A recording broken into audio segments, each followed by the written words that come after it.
Where do I find the sound? Ah, Ray. Hello, hello. How you doing? How many years is it since we met, Ray? 40? No. About 47, 48. You haven't changed a bit.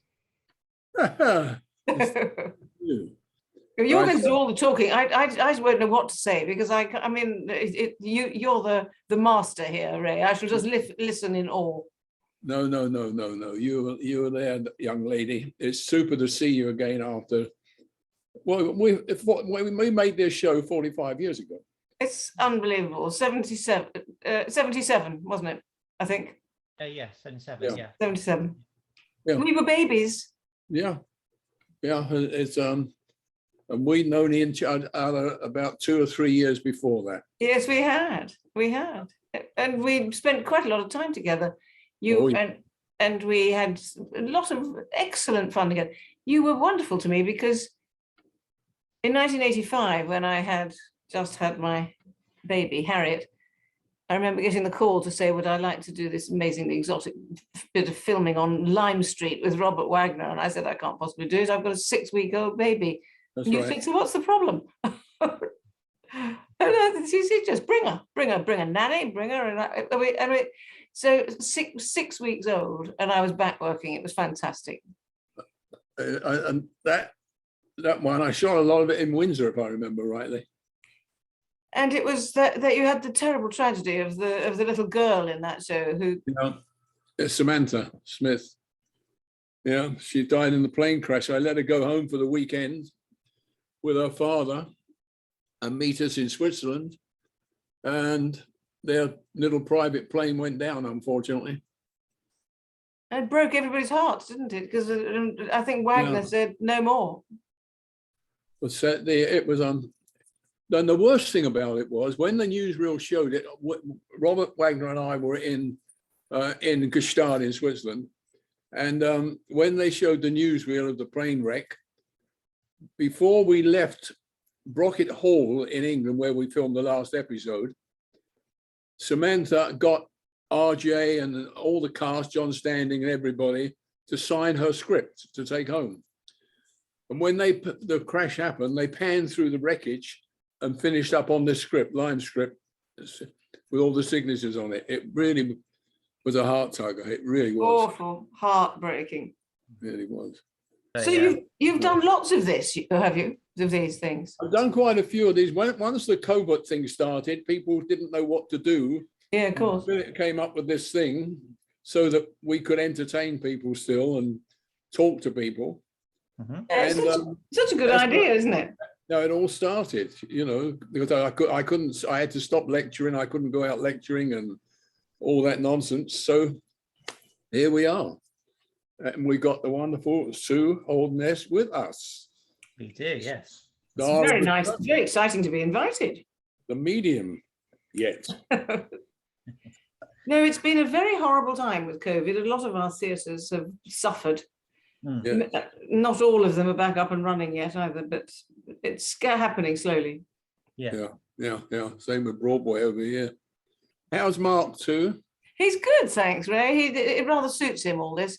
He plays real tennis every other day and reads books and doesn't really mind COVID at all. I mind it a lot. Yeah, me three. I think we all do. Yeah, it's not been nice, is it?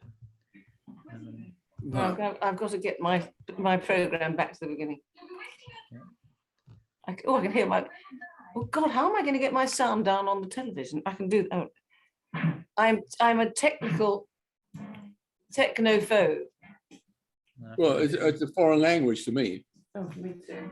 I think we're all doing quite well. So you can hear me okay now, Ray? Yeah, I can hear you now. Sue's disappeared. I'm trying to find the other mobile. We've got so many mobiles, all do different things. Philip, come and say. Philip, say that Wendy's saying hello. Hi, Philip. Hi, Wendy. Sue's there somewhere. Where are you, Sue? Hi, Sue Nancy. Hello. I was just looking for the thing to try and get my sound down. I've lost a mobile. I can't see you. Hi. Hello. I'll keep running backwards and forwards, but I'm trying to get the sound down on my television. I'm going away again, but I'm coming back. Hopefully.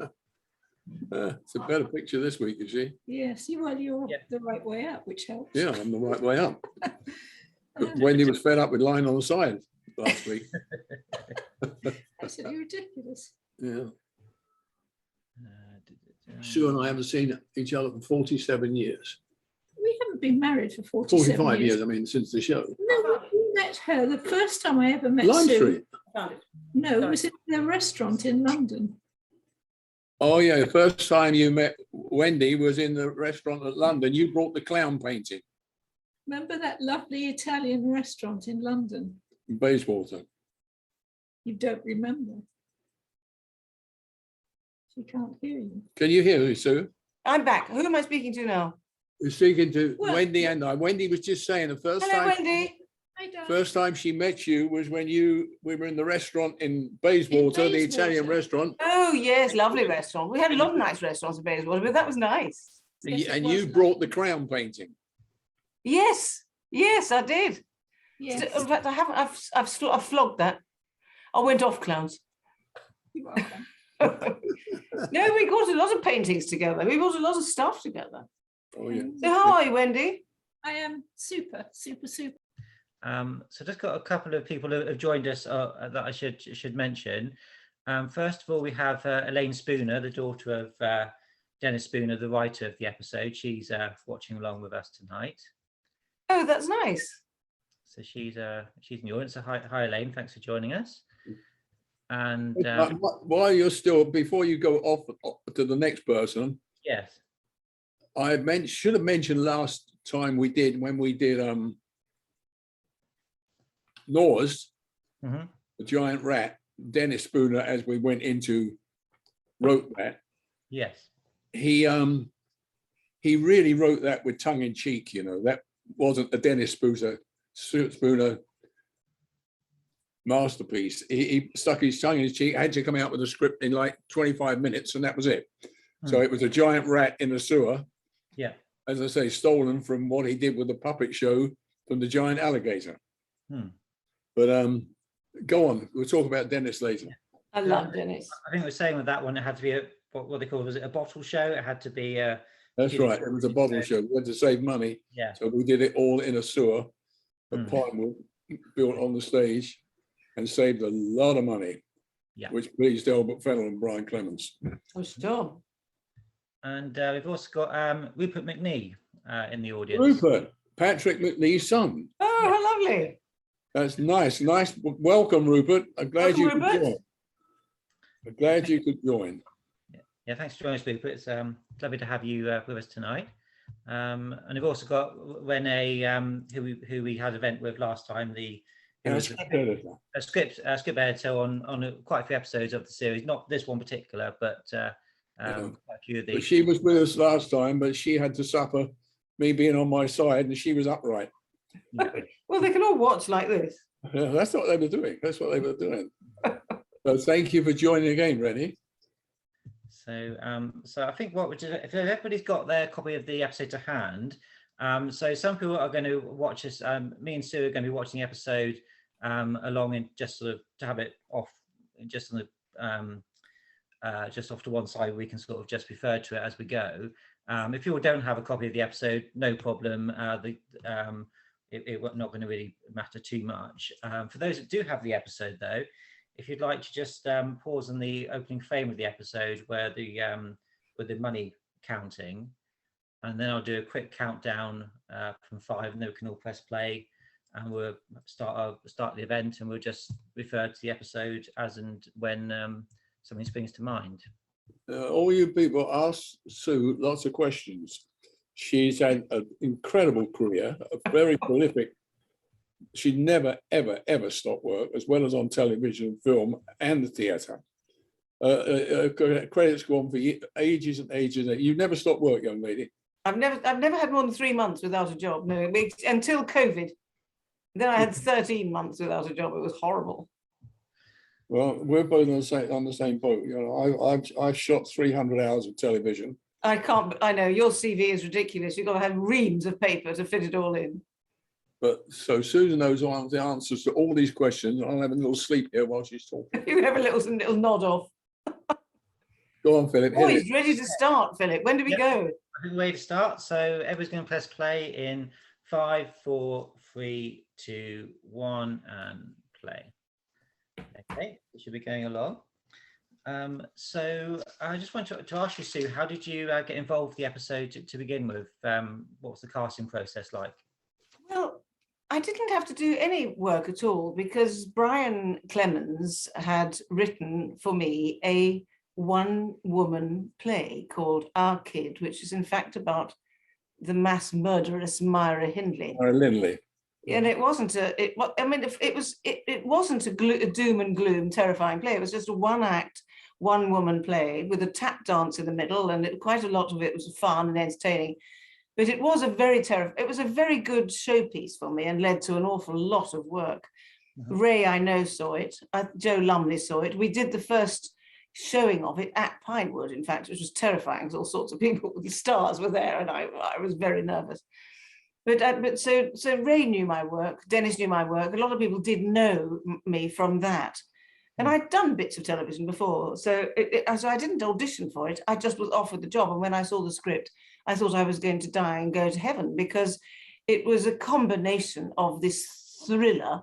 And I think it's a very sweet, intriguing story, isn't it? This kooky girl who's an absolute con merchant and suddenly starts to think that maybe she is hearing voices after all. You know, it was Dennis and Brian were very good at writing thrillers that were funny, you know, comic. Yeah. You're telling them the end of the episode, Dopey. Oh, sorry. They all know it. They've all seen it. Oh, you really are a medium. You really are a medium. They've all been studying it, Ray, as like doing a GCSE so that they can talk to us. I'm sure they have. So right now, Ray, an actor called Alan Weston is on the screen playing the paymaster that meets the unfortunate end. Do you remember Alan Weston at all? Alan Weston was never really went a lot of places, unfortunately. He was lucky to be credited in it because there was a lot of people in this show, or 3 or 4 people that were uncredited anyway. Yeah. But Alan, a nice guy. Everybody was super on that. You know, you haven't got to them yet, as we'll talk about them. But Alan, I don't remember too much about him, but he wasn't in it very long, I know. No, he's about to meet his end in a very nice fight, and I think also one of the best freeze frames of the because all the episodes of the New Avengers had a freeze frame, of course, before the main titles. I take it that was Brian's idea to do the freeze frames. After titles, it was Laurie Johnson time, because then the New Avengers music strikes up, and we all sit up in our chairs to welcome Laurie.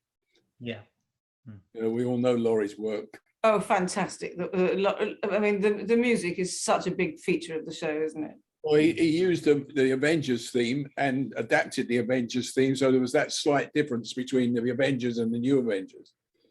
But Laurie, who fortunately is still with us, is his repertoire is incredible. I mean, hundreds of television shows he's written scores for, and absolutely incredible, absolutely incredible. And they don't sound dated, do they? These soundtracks, you don't say you could use them today. You could use his music still today. Yeah. Oh, absolutely, absolutely. You know, and his assistant with another guy who went on to go his own list was Paul Clay was the production assistant, but mainly the music side. And Paul used to help spot music for Laurie. And I think he was a production manager credit or something with Ron Purdy. Yes. Oh, right. But Laurie's signature tune on this when it starts up is really good. Really good. I think it gives the New Avengers a much harder feel, doesn't it? Because it's a bit more serious than the original series. And you think so? Yeah, I think it has, well, in places perhaps it's a little bit more. Well, I know that Brian Clemens said that when it came to the New Avengers, he used thicker cardboard when it came to characters. That by that he meant that it was a bit more character driven, a bit more deep. Philip, last week we did a show about a giant rat. Hello. Not all episodes, admittedly. That but sounds character driven. It's not as bad as having Mother on a bus and that, I guess. yeah, I think some of those elements, those some of very sort of quirky things have disappeared. Well, that's Brian Clement. Yeah. Brian was quirky with it. That's why it was a success, all the tongue in cheek and the nonsense. And once him and Dennis Spooner got together, hey, there you go. But I have directed so many Dennis Spooner scripts, it's not true. Yeah. Like this one now, another one. This is the second one we've done with Dennis. Yeah.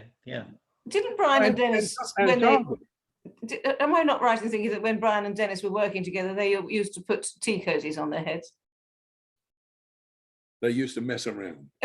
Just to make each other laugh. And when they couldn't think of anything and they were stuck, the saying was, which they used as the title of a show, there were these three guys. And that was it. If they wanted to think, they couldn't think of anything, they say, wait a minute, there were these three guys. And in one of the episodes, Philip will probably know, either the Avengers or New Avengers, they named the seven. There was these three guys on their way somewhere. I forget them. Dennis's daughter will probably know because she's watching. Elaine just did put a little message up saying it was only Dennis that wore the tea cozy, not Brian. So that's good. We've got to clear that up. They used to get up to a load of nonsense, all of them. Dennis came out and stayed with me in Hollywood when I was living in Beverly Hills. He came and stayed with me for a couple of weeks. Listen, they were a team. They came up with good scripts. Oh yeah. We're currently watching. I want to talk about Jeremy Wilkin first of all, playing the assassin in a delicious role for Jeremy. Do you remember Jeremy at all? Yeah, Jeremy went on to do lots of things. Jeremy worked for me once again, I think, on Randall and Hopkirk in later years. Nice actor. Yeah. Nice actor. But he had a good career because he looked as though he really could be an assassin, didn't he? He's got this gloriously evil face. He's a terribly sweet chap, but he does look as though he probably spends his life going out and killing people. He nearly was an albino. Yes, that's the wonderful look, isn't it? The white eyebrows and the white eyelashes. It looks sort of spooky. I think so. But you're right, he's a good killer, and he doesn't have the look for light comedy. No. So he was well cast in this. But you've seen John Finch already, right? Yeah, beautiful. I was just about to mention John Finch, and but did you ever meet Jeremy, Sue? Did you ever work with? Yes, Jeremy? very briefly on this, but and he was utterly charming. You wouldn't have thought that he was. I didn't think he was an assassin when I met him. I thought he was jolly nice. Yeah. And you mentioned John Finch. You were saying now. What was John like to work with? Wasn't he good looking, John Finch? I didn't meet him when I was doing this. He was he a nice chap, Ray? He was even good looking as the woman. Yeah, gorgeous girl. Wasn't that makeup good? Yes, it was. I really didn't recognize when he came in the first time with the beard. Even when I watched it again, I thought, what that is? It was terribly. The makeup artists on this were amazing. I mean, look what they did with my eye. That was Alan Boyle and Mike Nielsen who did most of the makeup on that. Alan Boyle, I've never ever had a makeup artist better than Alan Boyle. I mean, what he did with my face, I thought I looked quite good. Don't usually. Look at his eyes, it's fantastic eye makeup. Alan did the rounds. He was with the Saint, then he was with Department S, then he was with the Avengers, and he even came down on Black Beauty when I did Black Beauty as well. Oh, did he? Yeah, they really did the rounds. I mean, on this show, you've got the cream of England's television and some film people on this show, on the crew side. I mean, you've got great people there. Yeah, high class crew. It was a classy production. I mean, my editor on it, Alan, I can't remember his last name now. I will. He went with me on so many shows, not with me, he was on those shows, and I was on them as well as a director. but Space 1999, Black Beauty, New Avengers, Original Avengers, Killick. Alan Killick. Yeah. Alan Killick. He traveled around and I sort of followed him, or he followed I. Good. And like the production designer, Keith Wilson, he did Space 1999 with me. And then he did our New Avengers. But doesn't it make a difference for you, Ray, as the director, if you have around you crew that you know well and have worked with? There's a sort of shortcut, isn't there? Oh yeah, it's it makes a heck of a difference to me, because in England, it's a small group. You meet those people all the time. When I first went to America, I'm number one, as I've told the audience before, I went from a 10-day schedule to a 5-day or 6-day schedule, because we used to do the Avengers and the Saints in 10 days. When I went to America and started doing Quincy and things like that, they're 5-day shows, 6-day shows, which was quite scary at first. But I moved around so fast over there, like most of the directors. I was inheriting a new crew of 100 people every 10 days. Pre-production and post-production, every 10 days, I'm looking at 100 people who didn't know who I was. I didn't know who they were. So I had to take charge of those people. And as Sue was just saying, in England, we followed each other. It was the same sort of thing, you know. It became like a sort of family with shows. I mean, when I've spent many years on Only Fools and Horses, and we had the same family. It felt like a family, because the camera crew, all the crew, asked to be on every series, and it was just lovely. Yeah. Ernie Day was the cameraman on this one. Yeah. Ernest Day, good He knew what he was doing. Oh, absolutely. Yeah, Rennie remembers Ernie Day, because if Rennie's listening and watching still, I think she said last week, or the week before, her and Ernie were together for 8 years. All right. Is that right, Rennie? She's still watching, so I'm sure she might make a comment in a minute. But yeah, I think like yourself, when he found herself working with lots of different people in and out of her career. I know she worked a lot with Val Guest. She's worked with a lot of people, and she's 95 years of age.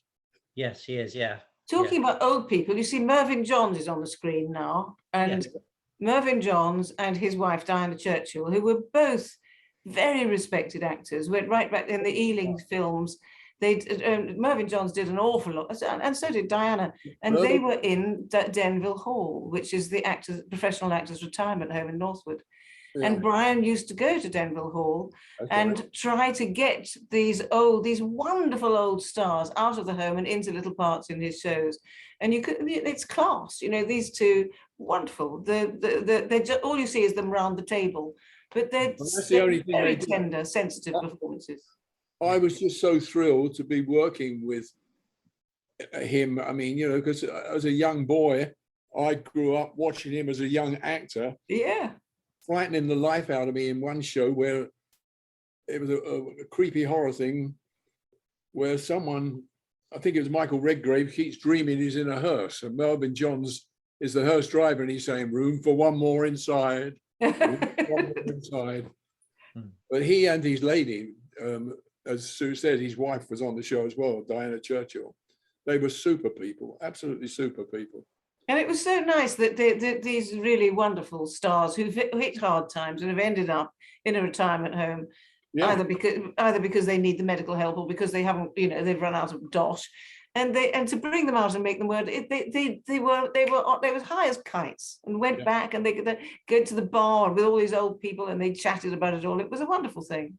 A lot of people that wound up there, and some people are still there, which are sadly unrecognizable, but hey, that's the way it goes. Well, it's good that we have it's actually a very nice house. I've got a friend in there at the moment, and Denville Hall is a jolly nice retirement home, if you have to do that. Hope I don't have to, but I've got my name down just in case.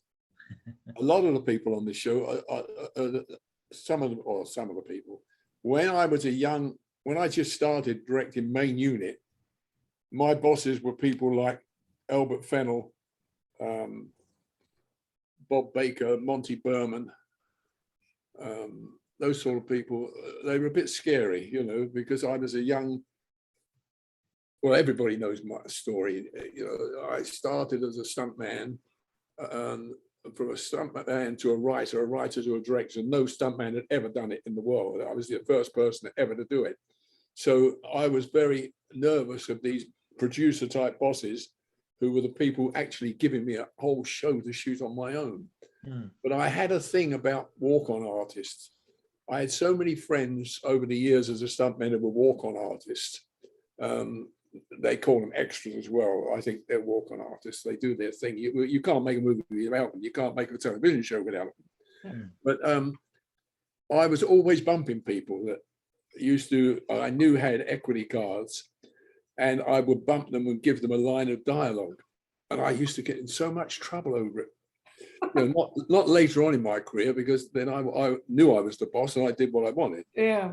But in those very early days, John Goodman was a production manager, said, you can't give them a line. You can't give them a line. You've got to give them 50 quid if they speak. Oh, yeah. And it was, I used to love it so much. And one of the ladies around the seance table was a great friend extra of mine. I will remember her name soon. She was the little grey-haired lady sitting there. When she left, she shook hands with someone and said, thank you very much. It was very enjoyable, to your assistant, Sue. And she got bumped on that. And later on, you'll see when Steve goes to the opera, the usher comes in. Well, the usher comes in was John Tatham, who used to be Patrick McNee's stand-in. Oh, funny. But I knew he had an equity card. So I chose him instead of casting with Maggie Cartier, someone to play the part. I used John. Lovely. He goes in and gives Patrick the message, and on the way out, he said, this way, sir.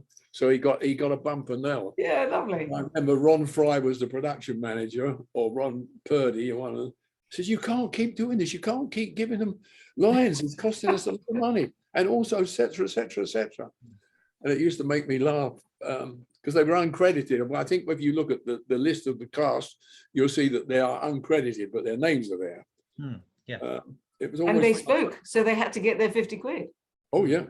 And if I did it by mistake to someone who wasn't equity, it was an automatic equity card because they had to join equity. Yeah, well, they'll have loved you.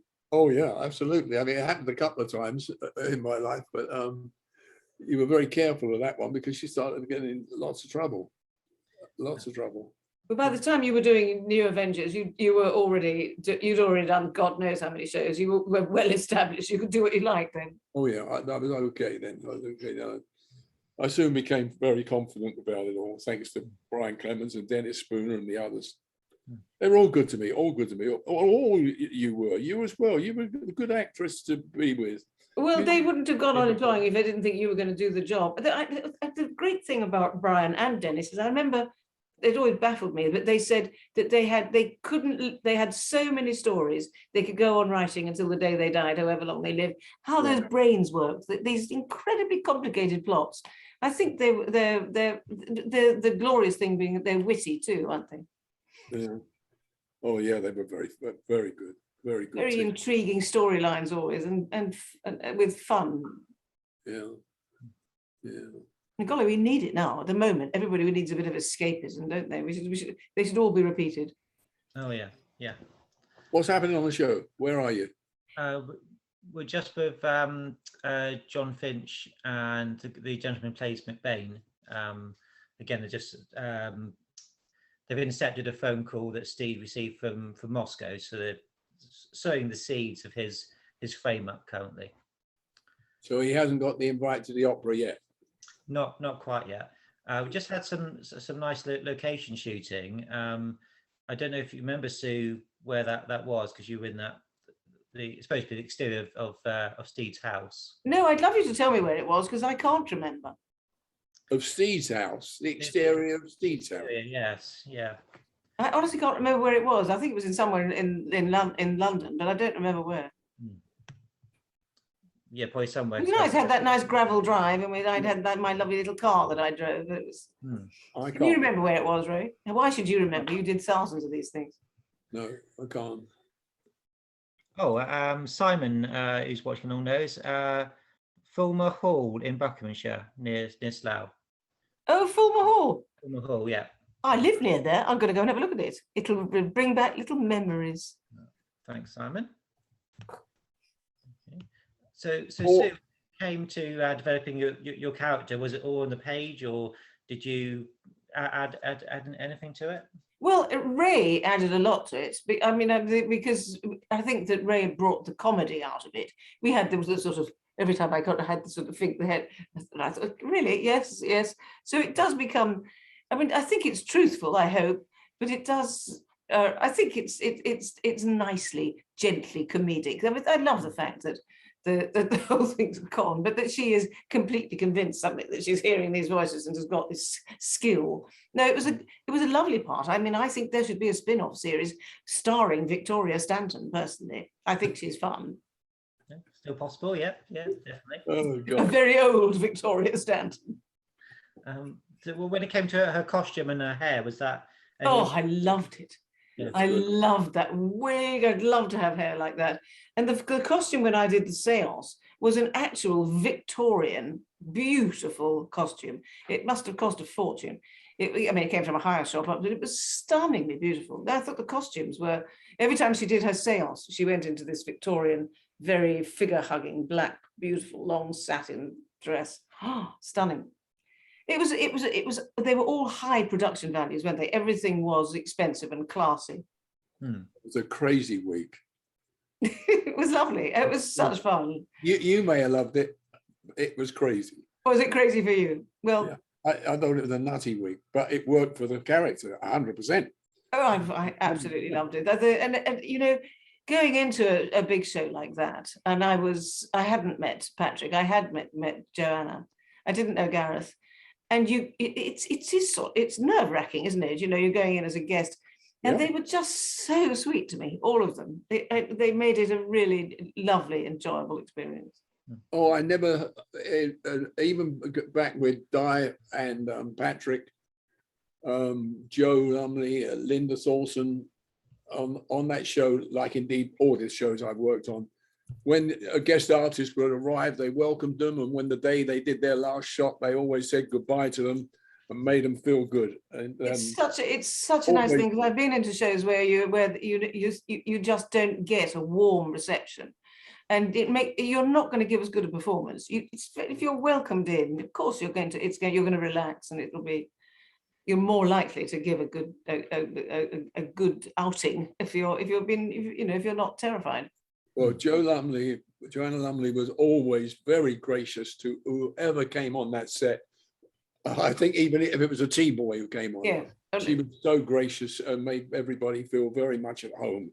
And I really should hate Joanna, because she's so beautiful, so clever, so gifted, and she can even play the piano. I mean, that wonderful bit where she plays the piano before I come in. I think she's a hugely wonderful woman and terribly clever. Oh, yeah. person. She's a very good part. She's part of my career as well. So well, they all know the story, so I won't go into it again, but her episode Targets got me into America, her and Brian. That if Brian hadn't taken Targets over, which Dennis Spooner wrote, and shown it to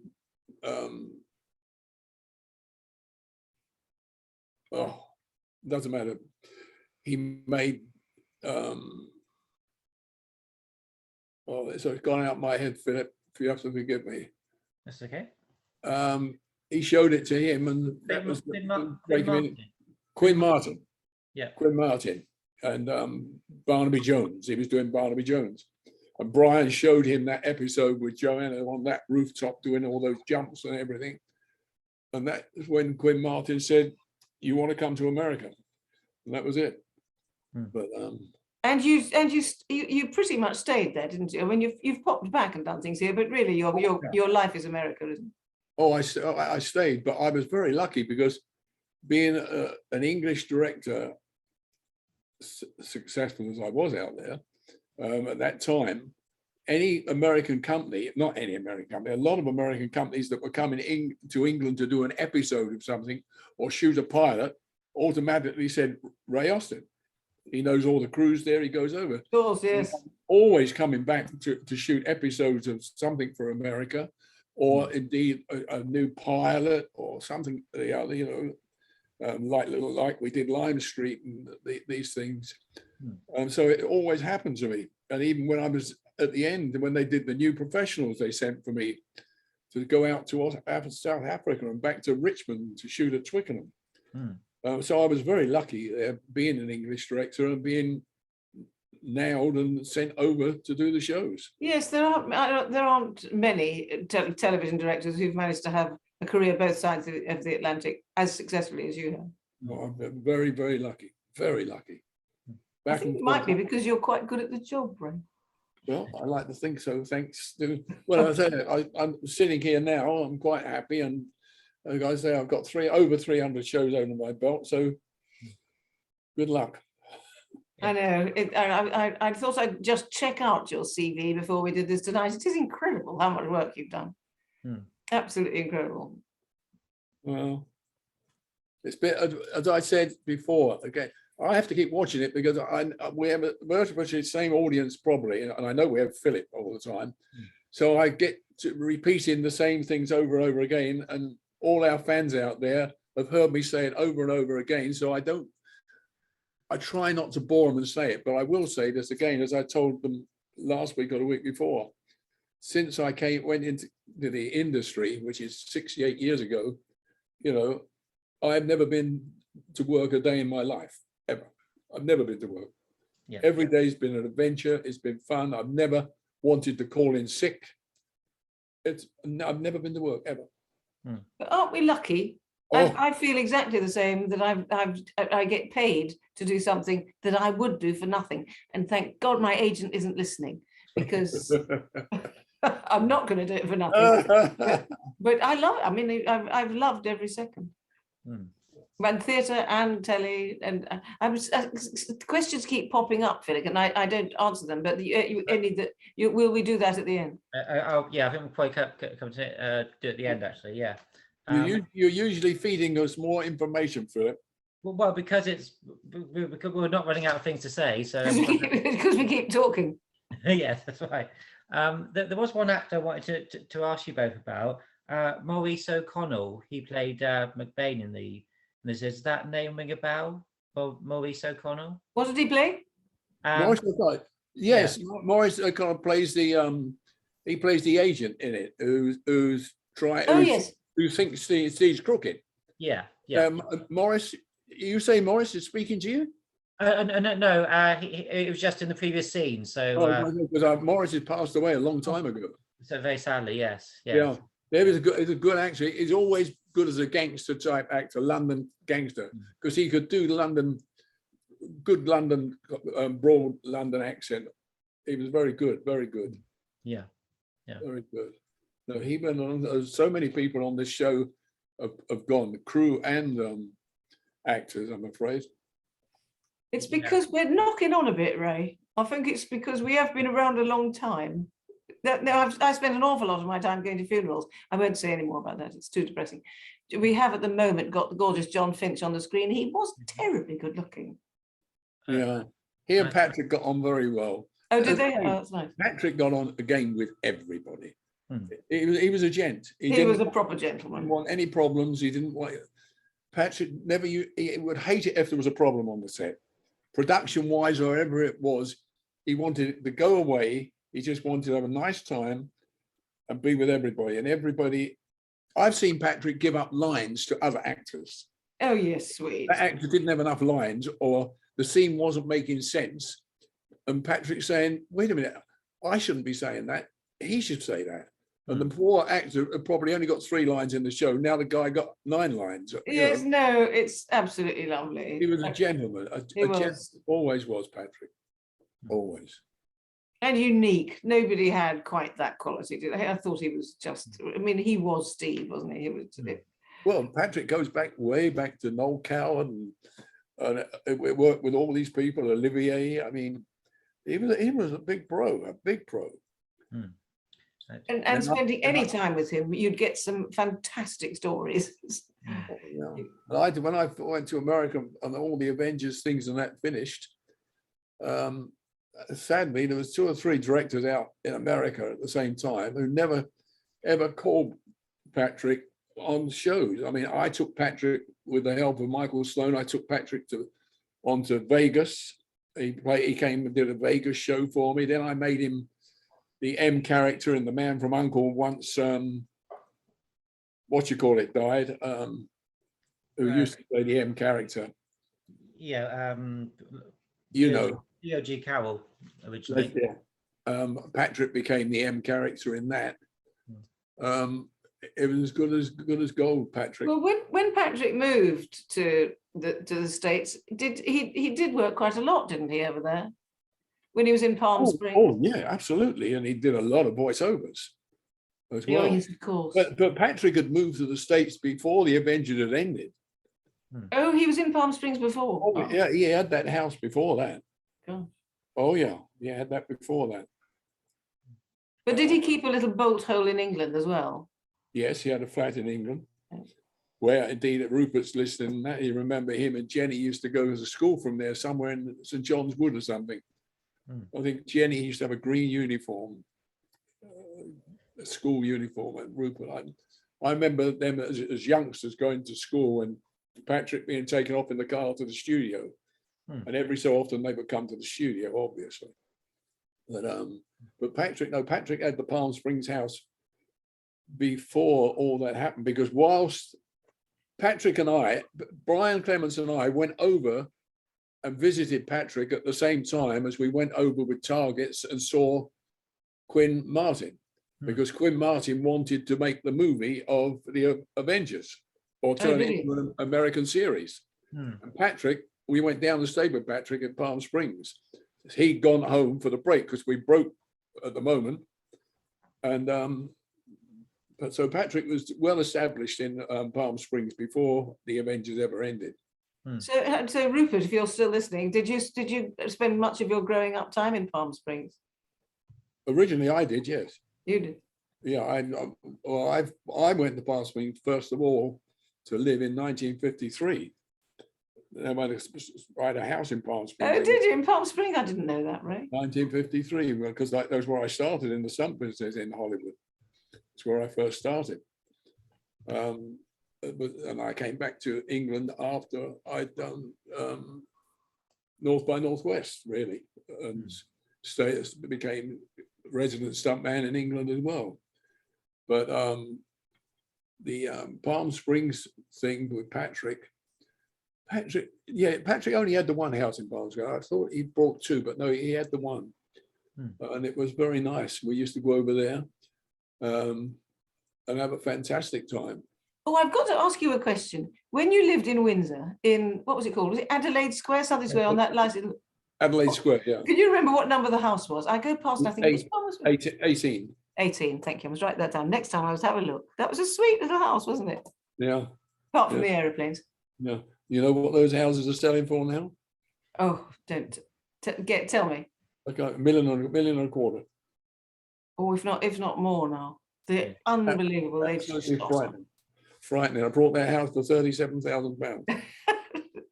Yes, no, I think they're probably 1.5 at least now. It's location, because you're so close to the Long Walk.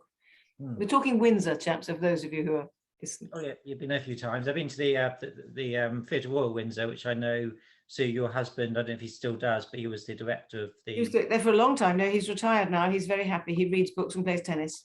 Oh, very good. Yeah, and because you performed on the stage quite a bit. When Mark was running the theatre, I let nepotism rule my life and played there as often as possible. Yeah, no, I loved it. I'm going to be there next in April, on April the 4th. They're doing a sort of radio, a funny version of Pygmalion. I'm playing the rather boring part of Mrs. Higgins, but you know, I love being at the theatre. I can cycle there. I just as we talk about Patrick a lot, Sue, do you have an enduring memory of Patrick, or a memory from? I just thought Patrick was the word gentleman is Patrick, isn't it? And Yes. I remember walking onto the set and just thinking he was the most charming, polite man, and he made me feel terribly attractive, and he's sort of twinkly as well as being polite. Even there was a sort of flirty twinkle thing that went on that was just made every woman feel, well, we all fell in love with him. Hopeless. No, he See, was, that was one of the good things about Patrick and Joe Lumley. I think their repartee together was better than Linda and Diane Rigg, because Purdy, or Joanne Lumley, not Purdy, she used to have great throwback lines. fantastic, yes. She made up. Brian didn't script all of those, some of them, but she used to just throw things back at him. And this repartee went on. It made it so much better for Patrick. Not that I didn't like working with all the ladies. Hey, I like working with ladies anyway. But they were absolutely spot on, those two, with their things. And she had it with Gareth as well. Well, I think that there was this slight, maybe I'm making this up, but the bringing Gareth in meant that you weren't worried about there being a sexual relationship between Pat and Joe. It was a working relationship that was flirty and sexy and fun. But the young man came in. I think that there was a worry that maybe Pat, being a much older man than Joe, there might be something weird going on. Well, it wasn't. It just meant they were a team working well together, didn't it?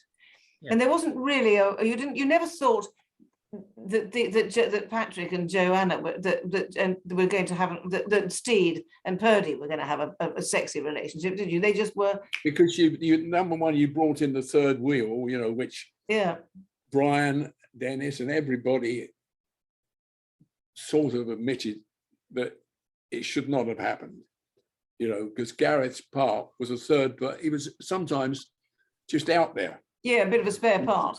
With nothing to do, just wandering around the room, quoting what Patrick had already said. Or yes, no. It was a shame, but he made the best of it and everything. And you But go you're back. right. You didn't really need him. Huh? No, You're no, right. You didn't really need him. Absolutely not. And I said one of the times, Patrick and Joe would dump lines onto Gareth, because Gareth was standing there like a lost weekend. I've got nothing to do. And you see, going back to the romantic thing, it was always hinted and waiting for the kiss with Diana Rigg and Patrick. Always. They're always waiting. And as Brian said, and it worked, that they had, it was there. It was long ago. And you didn't have to see it. Didn't have to see it. It happened. Yeah.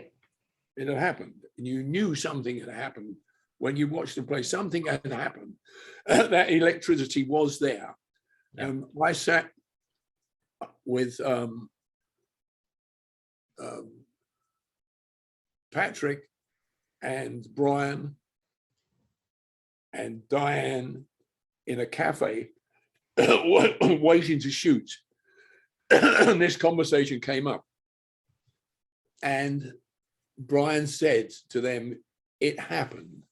You're never going to kiss. It's not going to happen. But it's happened. It happened. And then Diane said to Patrick, I remember it well. She said, it was that night in Berlin after Williams was killed. Do you remember? We were so unhappy. And Patrick carried on like a normal conversation, saying, yes, I remember. The chauffeur dropped me off. I saw you there. You were crying. And it happened. End of subject. No one ever mentioned it again. No one ever mentioned it again. Even when they said goodbye on the stairs at the end. Yeah. No one ever mentioned it again. And Linda stepped into that place. I'm welling up. It's terribly moving, isn't it? I think it's lovely. But Brian was determined that they had an affair. Yeah, an affair. But it was nothing to do with the Avengers. It was nothing to do with Mother or anyone. It was in the past. It was in the past. So that affinity was there. So do you think he felt that about all the ladies who came in? No. Just Diane. No, it was a different thing with both the other ladies going, Joe and Linda. They were their own person. As I've said again, risking telling everybody these same bloody stories. Philip, you've got to tell your audience to tell me stop this if they get bored with it. I think They like your stories, Ray. I think they do, yeah. But Brian, was the first person, with the help of Dennis Spooner as well, because Dennis followed in his footsteps, because Brian was in charge of those scripts. Brian was the first person in television to give women chutzpah. He was the first person to put a woman out there to kick ass. Fantastic. No other company had dared do it. No other company had ever let the woman be the lead, always in charge and being able to take over and look after the man or whatever. Brian did it with Diana Rigg. He did it with very much so with Linda Thorson. Yeah. With Purdy, yes, boy. Gosh.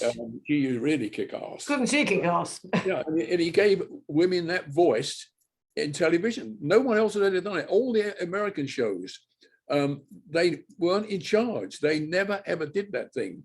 And when Brian's show came out and we were first aired in America, the first show to be syndicated in prime time in America was the Avengers. Once they saw Brian Clements and Spooner and these people write for women, they did Charlie's Angels and things. Yes, then you saw that when women could take the lead, Yeah. they could run the show, they could be the boss of the show. I mean, now you look at shows like, I don't know, Sex and the City. Vera, for instance. Vera, yeah. She's the chief CD, chief investigating officer. In those days, it was always the man. But Brian brought him to the fore with Diana Rigg by saying, she is an equal. She is an equal. She goes out there, she fights. She saves Steed sometimes. Well, she did. And she looked bloody good in leather. Oh yeah. Yeah. But that's a true thing. I mean, that's what happened with the women in Brian's shows. He was the guy who put them out there, and the first man ever to do it. No one else dared do it. And the casting of Joanna Lumley was inspirational, wasn't it? Because I mean, look what she's gone on to do. Her character in Ab Fab is simply hysterical. Yeah. But she can do anything, can't she? She's a comedienne, and also has played Hedda Gabler. She's a fantastic, That's why clever, truthful actress and funny. That's why Quinn Martin liked Target so much. Yeah. Because she added so much to Targets. It's not true. She actually went up on that roof in Targets and walked that whole roof for me. Yeah. And she trusted me, knowing that I was a stuntman. I wouldn't dare do anything that was going to hurt her. But she actually did all that up on top of that roof. Fantastic. And Sid Child, who was a stunt double, was sitting in a chair waiting to work. Wasn't doing anything. Oh God. Good for her. I love her. We just had a lovely scene, Sue, with you and Gareth, trying to work out, what's going to happen. Do you have any enjoying memories of Gareth that you'd like to share? Well, Gareth was very sweet too, but I felt rather as Ray was suggesting that he didn't really have much to do. I mean, there wasn't. Yeah. It was difficult I don't know what the character was really. It was. I thought he was sweet, and he was very. The little moments that we had together when he was trying to encourage me to hear the voices, and when it came, the wonderful revelation that these pipes were behind her, he was enchanting, very sensitive and fun. But it wasn't it was a plot moving on with Gareth. Everything was just moving the plot on. He wasn't there. He didn't have jokes. He was. I'm going to say it's a thankless role. It wasn't a thankless role because he was good looking and he did it terribly well. But we didn't. There wasn't. I can't say that working with him was a completely memorable thing because he just got on with it. And I think he was a good actor, Gareth. But there was a spark and a flirty thing that went on with Patrick, and a twinkly jolly thing that goes on with Jo, because she just is like that. Gareth was just terribly nice. I liked him a lot. I think it was very good at the action as well. We're watching him the scene. Yes, look at him. He's fit and strong, and you believe that you wouldn't want to get in a fight with him. So I think he too can play comedy. I mean, he spent a bit of time doing panto, and I think was a very good pantomime performer. all of these people had careers in the theatre as well as on screen. So I always got the feeling that Purdy looked after Gareth. Yes, I think that's right. She nurtured him, didn't she? In dialogue, it always seemed to lead that way. But she was the strong one in that relationship, wasn't she? Yeah. But listen, he did very well in what he had to do, but it was a third cog which really was not needed. The Avengers was a two-person premise, and it should have stayed a two-person premise right the way through. Yeah, like it became a two-person premise when Linda came in and worked with Patrick. Yes, you're quite right. So it's awkward for Gareth, really, because he sort of must have known that he wasn't necessary. Oh, well, yeah, and it was difficult. I mean, I took over producer, remember, when we went to Canada with it. We went to Toronto, and I became producer as well as the director. And then I stayed as producer in Paris, and as well as the director. But again, Gareth was just swinging around the sidelines an awful lot of the time. An awful lot of the time. Oh, Rupert. Oh, you saw Gareth in the Ivy in 2004. Talked to him, walked out and watched him walking down. But we don't see the end of the message. Oh, walking down the street. Yeah. So Rupert said that he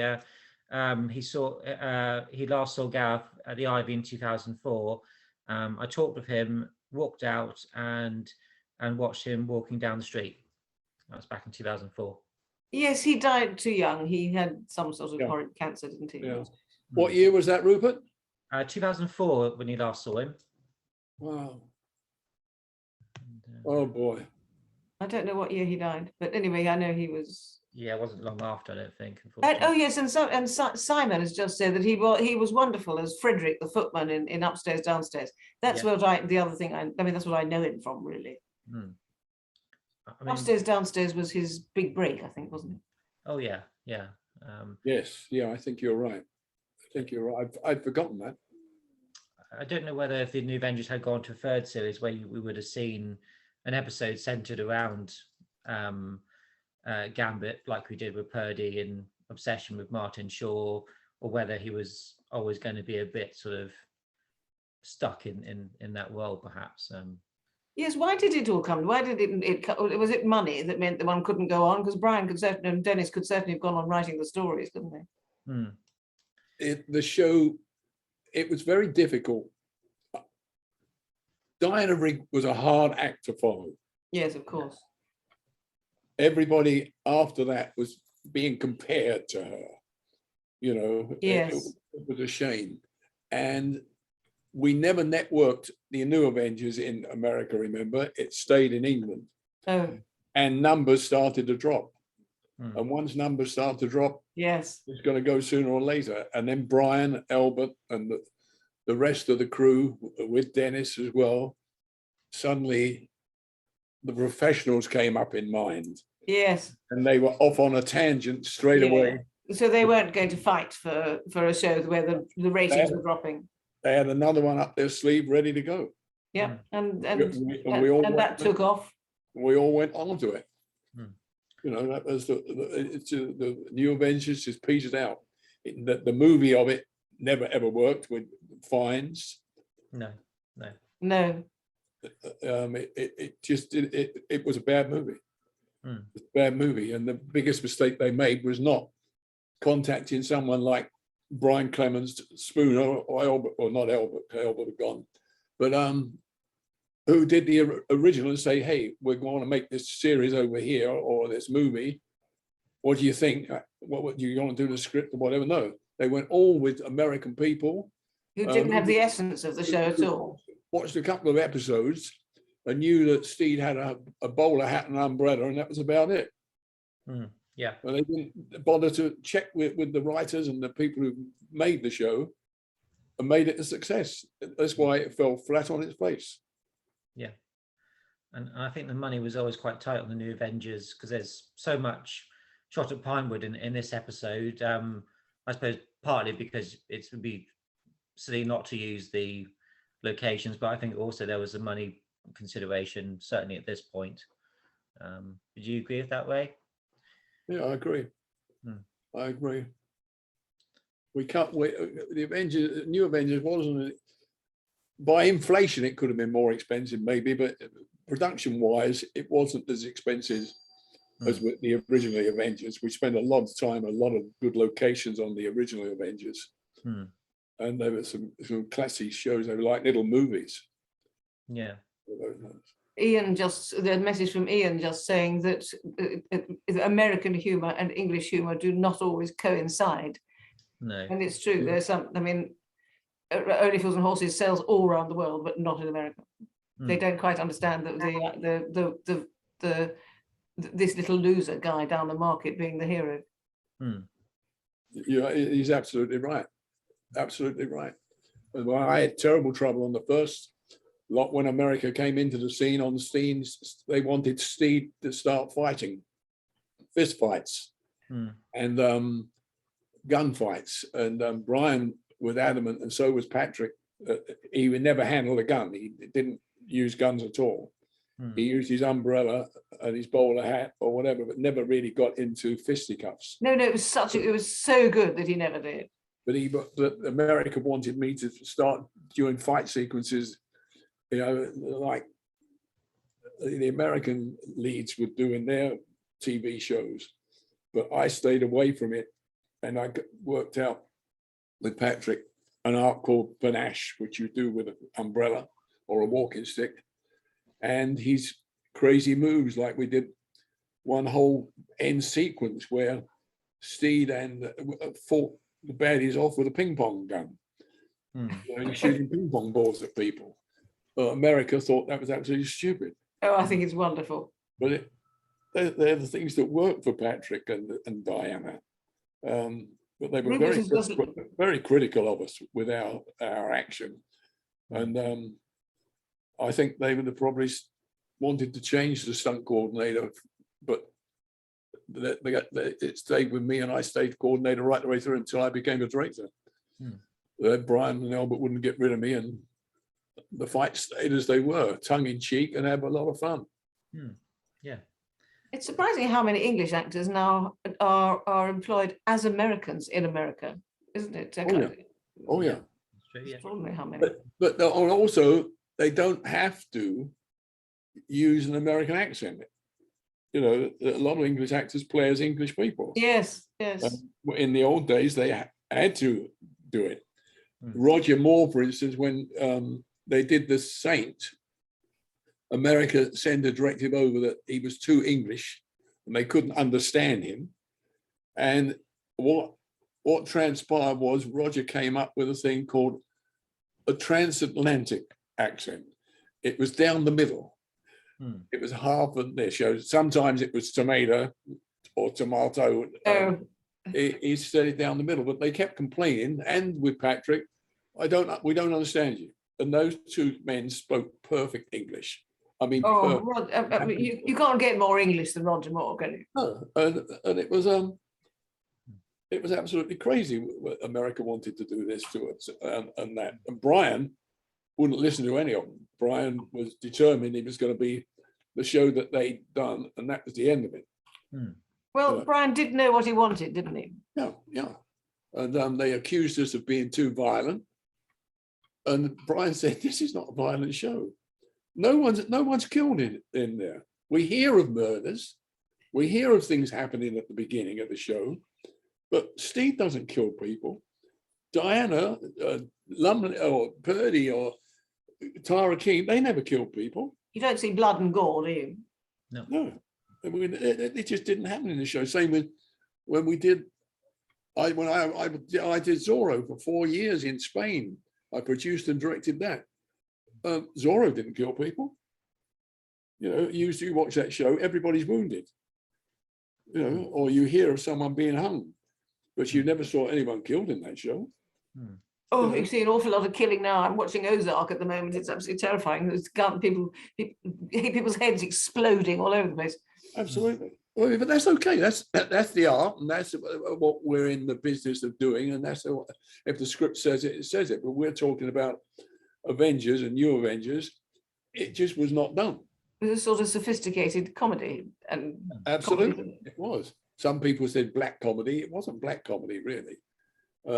Black comedy had to be some black in there somewhere. But if you think and watch the Avengers and watch Steed in this, it's always his umbrella, his bowler, or something, Yes. or Purdy gives them a kick up the backside, and Yes, it's over her light, isn't it? shoulder and that. Light-hearted and Yeah, she never knocks the gun aside and shoots them or anything. It doesn't happen. Doesn't happen. I continue to think it's what we need at the moment. They should all be repeated because people want a bit of escapism while all this ghastliness is going on. Yeah. Where they know that they've got a storyline that's going to keep them intrigued, and they've got a bit of humour, and that's what the Avengers gives you, isn't it? We had a lot of humour, I tell you. I think one of the funniest scenes I ever shot was a show I directed in Canada. It was a stupid thing that Brian did, but it was funny, and Joe was very good. There was a man's fingerprints were on top of the roof of a car. That was the only fingerprint. Yeah. So they got to protect it. And the car's going through the car wash. And Purdy goes through the car wash on the car. Like finger covering the fingerprint. That's funny. It's a That's funny. stupid scene. It's lovely. It was so funny. It was so And I think at one point they get the car and they again got to protect us. They put Steve's bowler hat over the top of it. Oh yeah, no, that's clever too. By wearing Steve's hat, which is quite. But she was as good as gold with that scene. I mean, she was as good as gold. Well, she'll be game for anything, won't she? Oh yeah, yeah, she was good. Jo, because she's a great girl. Oh boy. I did have one question, Sue, about your character. Did you do any research for it? Did you watch any footage of mediums, or did you have any knowledge? I think I can honestly say no, I didn't. I got the part relatively close to doing the show. There wasn't time really to go to seances. I mean, I've been to in fairs at night time and had my hand read and people looking in globes and things. But no, I didn't do any research. I found that I could find the medium within me. It was innate. We stopped you from doing Margaret Rutherford, Madame O'Calvey. That's what I was doing. I was giving my Margaret Rutherford. And again, Ray, would you have done any research to try and make sure that it was all authentic, what Sue was doing, or again, was it just sort of it from the script? No, I stuck to the script and what the actors The script. I mean, the buttons under the carpet and the lifting up of the carpet, and you can see her the trick that she had for making the table wobble. I'm sure is authentic, and I mean, it's awfully clever because they are terrible con artists, aren't they? Oh, now Ian, about my recent series with Sally Lindsay. Yes, I'm not allowed to tell anybody, but we'll be filming for 3 months, going out to Gozo in July. Thank you, Madame Blanc Mysteries. 7 episodes, and I'm in them all. Wonderful. And you're crazy as hell in that as well. It's she's a nightmare Brit abroad. She's the nightmare Brit abroad, and I absolutely love her. She's simply frightful. Thank you, Ian. Don't take the red wig, you know. No, well, I might go red this time. I love the red wig. So Sue, were you familiar with the New Avengers when you got the role, or was it? I was a huge fan of the Avengers. I was a huge fan of the show right from the start. I absolutely loved it, and fascinated because I knew Brian. I had done a play called Edge of Darkness, and I'd done this one-woman show. So I was around when they were casting for the role of Purdy, and I was terribly intrigued by the whole thing. Who could not be a fan? I don't know anybody really who didn't like the Avengers, because it was popular. That's why it was so thrilling to get such a big guest role, because they were huge viewing figures, weren't they? It was a big show. All the actors in England all wanted to come and be in the Avengers. Yes, everybody, of course. It was a huge kudos to be in the Avengers. Oh, Ian, Fly into Danger. Yes, I had a question about Fly into Danger.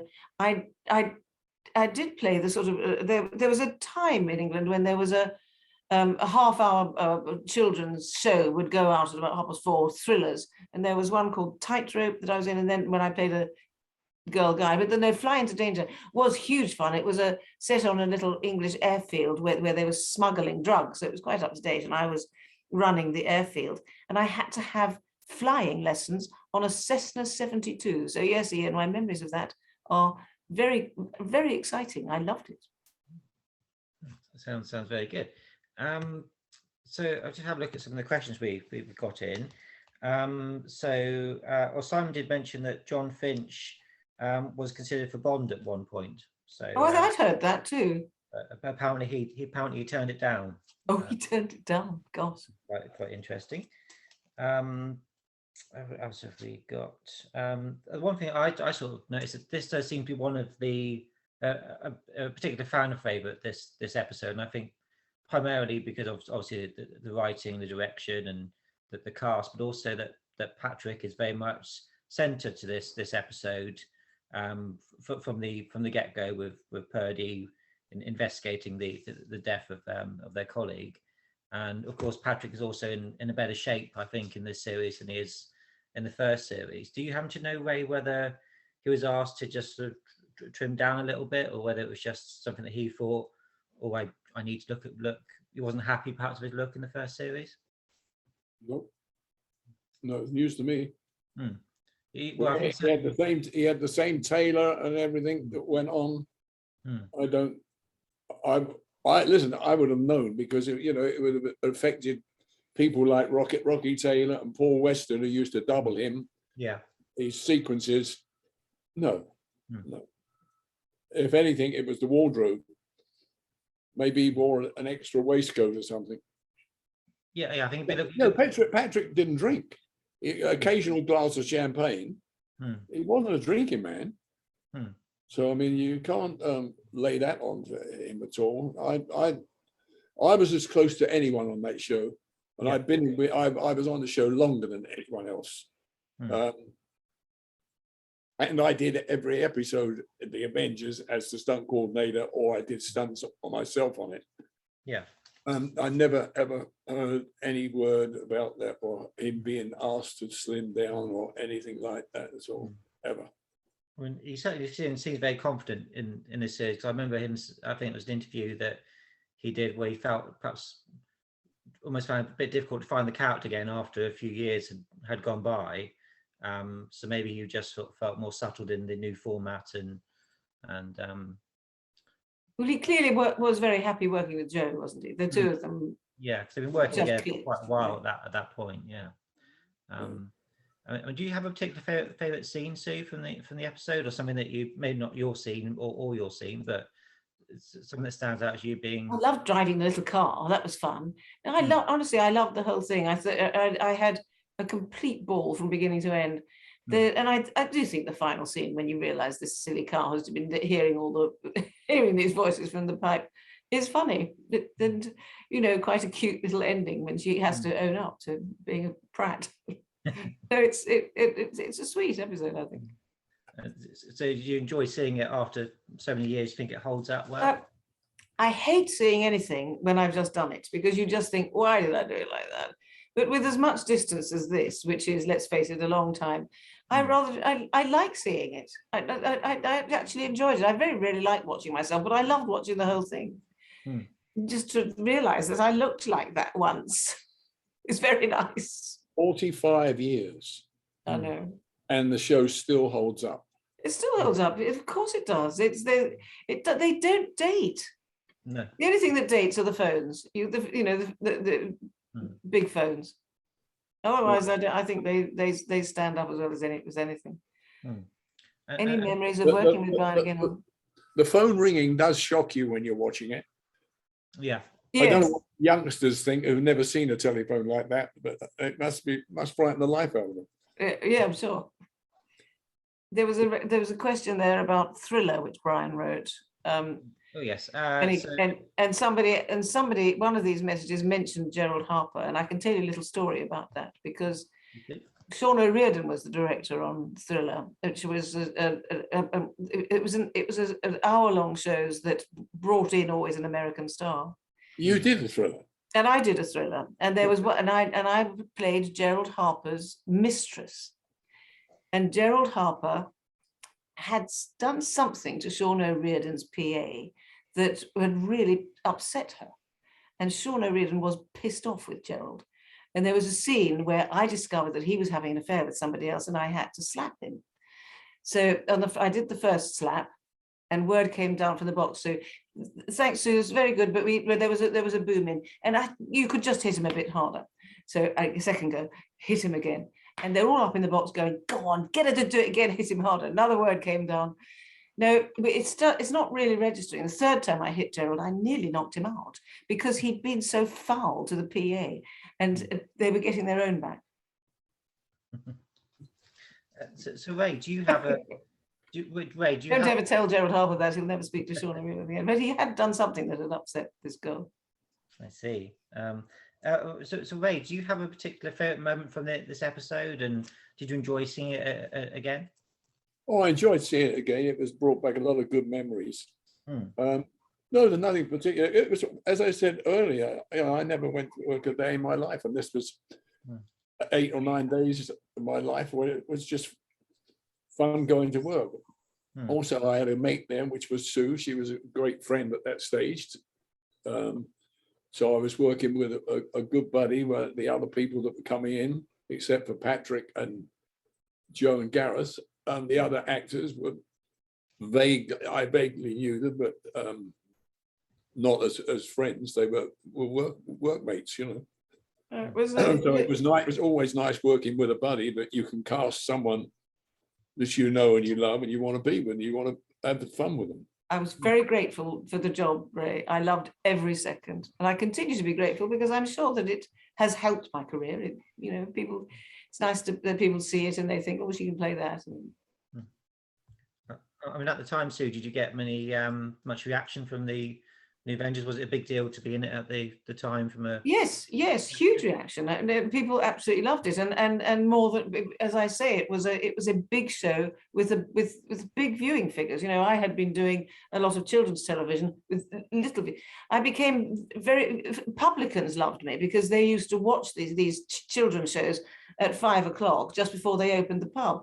And then when I went on tour, I'd get lots of free drinks because publicans thought I was a star because I was on the telly always at 5 o'clock doing these thrillers. But suddenly to be on the telly at 9 o'clock with millions of people, it was a huge difference. And you get noticed and stopped in the supermarket. And I had a question for Ray. Again, we get this question fairly often, but are you going to consider writing your autobiography at any point? Any updates on that? Who's that? My daughter. Are you going to write your autobiography, Ray? That's a question have you not done an autobiography yet, Ray? No. It's because you don't want people to know what you got up to. That's why I'm not writing mine. I don't want my children to know what I did before I had them. I've got lots of books out there. I've written lots of books, and the fans have read them and they like my mysteries. I may get to writing it. Wendy's on to me about it, and usually when it comes up on here, it means Joanne, my daughter Jo, is watching, and she's the one who's doing it, or it's Dennis Spooner's daughter who's doing it. They keep on at it. Because I didn't know you'd written books. I'm going to get them all now. I shall be taking them off on holiday. I shall read these thrillers. Amazon.com. Amazon.com. As always, I do have some. What's your favourite? That's one. Keep Running or Die. I'll get it tomorrow. No, you should have Love Loves a Mystery. Love Loves a Mystery. Which is that one there. Yeah. Okay, I've got it. And Home for the Holiday. Home for the Holidays is doing very well. Okay. And these are the only ones currently in print in Amazon that I can. In print. Right. The others you can pick up on eBay because they're out of print now. Yeah. Well, we should have a campaign to get them back in print. Yeah. I did have a look at eBay a few days ago, and there wasn't any currently, but I think you can get Dead Again on Kindle. I think that's you can. Yeah, you can. Someone told me they brought Love Loves a Mystery the other day. My God, Ray, how have you had time to do that? You have done so much in your life. Do you ever sit down and do nothing? I've always, after I stopped directing and that, I went on tour and did lectures, colleges, and UCLA and the London Film School, and I used to travel doing lectures and talking about the industry, directing and writing and that. But then when the Colbert thing came out, it dried up.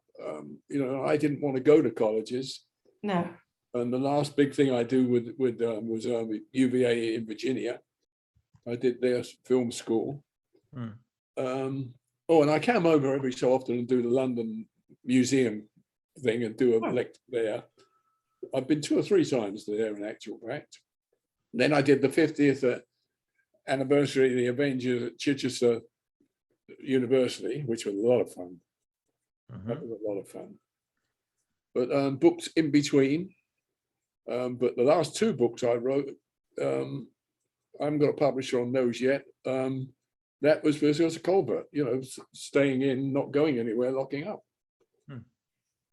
Well, you're a miracle, Ray. Well, I'm lucky here. You see, we sit here in the country where you can't see another property from where we live. We're in the middle of 5 acres and there's not another house in sight. So we're very lucky. We're very safe. And during COVID, I mean, I spent every day being grateful that I have a garden and I could walk by the river. And, you know, you think of people stuck in flats and with 5 children to entertain and educate, it must have been hell. It's terrible. It really is so sad and shocking, the things that go on. And now we've got this terrible thing of all these poor refugees coming out. It makes you want to cry. I know, it does. It does, doesn't it? Just having a little look for the. And Ian, no, there will not be any more Only Fools and Horses. Anyone? There's a question from Ian. Will there be any more Only Fools and Horses? No, there won't. David's 82 and John Sullivan's dead. Just seeing the rest of what Ian's comments, and he was saying that, yeah, I think he was saying quite rightly with John Sullivan passing that. I think he's saying that it should be left alone. He was asking, do you agree? And oh, he should be left alone. I mean, your writer is everything, isn't it? If you've got the scripts, then you can get a good show. With a dodgy script, you can't, and the writer's gone. And I think it's rather sad when you come back with some of these shows and they're not as good as they were. Leave them at their peak. Come out any. Because I think Only Fools and Horses went on for so long, but it never outstayed its welcome, which is quite unusual for a long-running show. So and it keeps being repeated. Thank you, God. Yeah, I think they've just started to release some of them on Blu-ray, I believe. So it's getting a new lease of life. Let's see if I've. So we've lost some of our audience. So I think the time is going to come when I might have to go and cook supper. I'm just going to see if we've got any questions that we haven't, because a lot of it we've covered through our general chat. Well, I was not ever invited to appear on Doctor Who, and I'm extremely pissed off about it. I've done some of the big finished books, Doctor Who books, but I was never been in Doctor Who. No, it's their loss, I think. Oh, definitely, yes, definitely. Oh yeah, we were talking about the episode about those 2 fellas, and it was look, stop if you heard this one, but there was these 2 fellas. I think that was the one we were talking about. Make sure we haven't missed anything. Thank you, Dee. I would be marvelous in Doctor Who. Somebody tell them. Oh yeah, so this is a good question. So this is for Sue. Do you prefer playing more down-to-earth characters, more eccentric villains? Do you have a favorite type of character to play? I think we've got to accept that my career has been mostly comedy, and I do like making people laugh. And I'm very lucky that still at 72, I'm allowed to make people laugh. And please God, I will be able to do that for the rest of my days. I don't want to retire. Good. Good for you. Good for you. And do you prefer television or theatre? Of course, you've done both. Well, I'm sort of contrary. I think we're all a bit like this. When I've been doing telly for a while, I think, oh, I'd love to get back on the stage again. And when I've been doing stage for a long time, I think, when am I going to get a telly job? So in fact, I love them all. And I seem to like what I'm doing at the time a lot. But I'm lucky that I do jump from stage to telly, but I have done all my life. So I never get a chance to be bored, really. And one of the things that came into my life in 2008 was cruise ships. and I do talks on cruise ships. I've done 47 cruises. And whenever I've got a gap, I jump on a cruise ship and do talks. And my husband comes with me, and they always give me a lovely balcony cabin. And we've seen bits of the world I wouldn't have dreamt of going to. It's been a very nice addition to my career. Mhm. I did three. Well, Wendy and I did 3 cruise lectures. They'd love you. You could cruise for the rest of your days, right? Oh, but I tell you, it was. I found it horrible. I couldn't get can't get away. Well, that's why we insist on a balcony, so that you can You can don't want escape. to spend the rest of all these time standing on a balcony. Oh I mean, no! After No, I find people are really quite considerate and don't invade my space too much. Oh, I didn't. Oh. We had a bad time. After the first lecture, everywhere we went, people kept coming up asking more questions and autographs, and I made the mistake of having books as well on there, which Oh yes, I don't sell things. we did 3, and that was the end of it. We decided no more. Oh well, we absolutely love it, and I've got a couple lined up in September. We're going to do all of sort of Newfoundland and New York, and Mark's never been to New York, so that'll be fun. We love them, but I completely understand people not loving them. I like other people cooking the food and making my bed, and I can that's pillow all at very night. good. That's all very good. We used to have the captain's table every night. Yes, that's nice. But it was the in-between time. You go and sit in the pool, or one of them, they had that lovely sushi bar. Every time I got in the sushi bar, I never got a chance to get the chopsticks to my mouth. It was ridiculous. Oh, I think you're too nice, Ray. I'm quite good at saying, at getting rid of people. A little hello and a smile, and then moving on. It's a technique. I've spent years mastering it. Dee has asked a question for Ray. When's your next book coming out? Do you have a date yet? Well, I just finished two more books, but I'm not going with the same publisher as the last 2, so I'm looking for another publisher. Publishers are hard to find now because everybody's writing books. They're doing self-publishing and things like that. Yes. The market's flooded, so it's difficult to find a publisher. But I'm still right. I just started a 3rd, in actual fact, because I like writing. I like writing very much. I always have done since first doing it with Brian and Dennis Spooner. You know, Dennis Spooner brought my first script. Got a good imagination, that's the thing. Randall and Hopkirk. And since then, I've always liked writing. It's a lot of fun.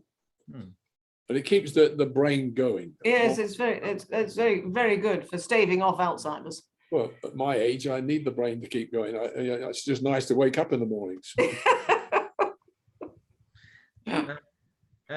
Neil said that apparently Medium Rare was one of Patrick's favorite episodes. So I think that's quite. That's nice. And again, he gets I think it's one of the episodes where they say is front and center. So that's probably certainly a factor. So we got.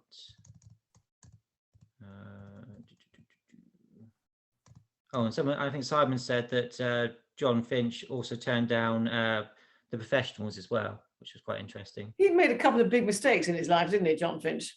Yeah, I think he did. I think he said he didn't want to play a policeman type character. So I think that's probably. Well, he should have done some more of those things because John Finch never did that much work. After that, no, he didn't. No, he did not. He missed 2 jolly good opportunities then. He did. He's a good actor, nice man. He could have done a lot more if his agent would have advised him differently and said, "Hey, why don't you do it?" I think badly advised by an agent. If he was offered The Professionals, he should have jumped at it. Yeah, I think he made some. I don't think he made great choices. He should have made better choices. I think. You know? I mean, Roger and Patrick and Michael Caine, they all made the right choices in when they decided to get out of things. Michael, you know, would only do certain things. He was cast in a certain way. Then he decided he was going to play baddies as well, which was the greatest thing he ever did. You know, because everybody wanted Michael to be cast as Alfie. Yes, of course. He could have gone on playing Alfie all the time, this lovable London character, but he would have been buried. Instead of that, he played baddies. He played, Yes, no, now that's a chap who knew how to make the right decisions. His career was just he fantastic. did transvestite as well. I mean, Yeah. he did the whole thing. And Roger moved around an awful lot. Hmm. Roger was very funny because, again, I'm probably repeating the story. Roger, many years ago, I mean, I fought Roger more than anyone. I've got videos and discs of Roger Moore beating me up over and over again, because Roger would always do his own fights on the Saint with me. He wouldn't have another stuntman double him, which used to be Les Crawford. But if he was fighting me, he'd do it because he knew I wouldn't hurt him. So I fought him so many times, and I've got a long clip of me fighting Roger Moore over and over again in different. Oh God! If you put that on YouTube, it would go viral, wouldn't it? I've got it. But Roger said, you know, that he started off as this English man with an English accent because he had to be English in Ivanhoe, and he played Ivanhoe, this English lord. Then he says America grabbed me and put me in a show called Maverick, and he said I played this Maverick still as this English gentleman. He said then they cast me into the Saint, and he said I'm playing this guy in the Saint. This English gentleman. He said now he says I'm going to be Bond. And he said what? He said I'm still playing the fucking Saint. Which he was. He said I've never changed. He said I always play the same person. But I think Roger Moore is the closest to Ian Fleming's Bond, don't you? I think that's what Ian Fleming wrote. This very witty, twinkly English posh boy. It's a difficult decision because Sean was very good. Sean was very good, but Sean wasn't. I think Roger was closer to what Ian Fleming wrote in the books.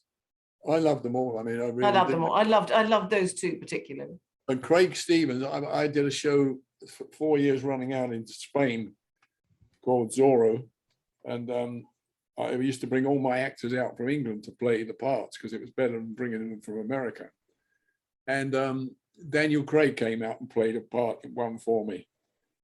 And about, I don't know, 6 months ago, my grandson went to a function somewhere where Craig Stevens was there, and doing signing autographs or something. And my grandson went up and said, "Oh, my grandfather says that you came and worked for him in Spain." And he grabbed him. He said, "Please apologize to him." He said, "Because I was terrible." Oh, that's quite sweet. It's quite humble.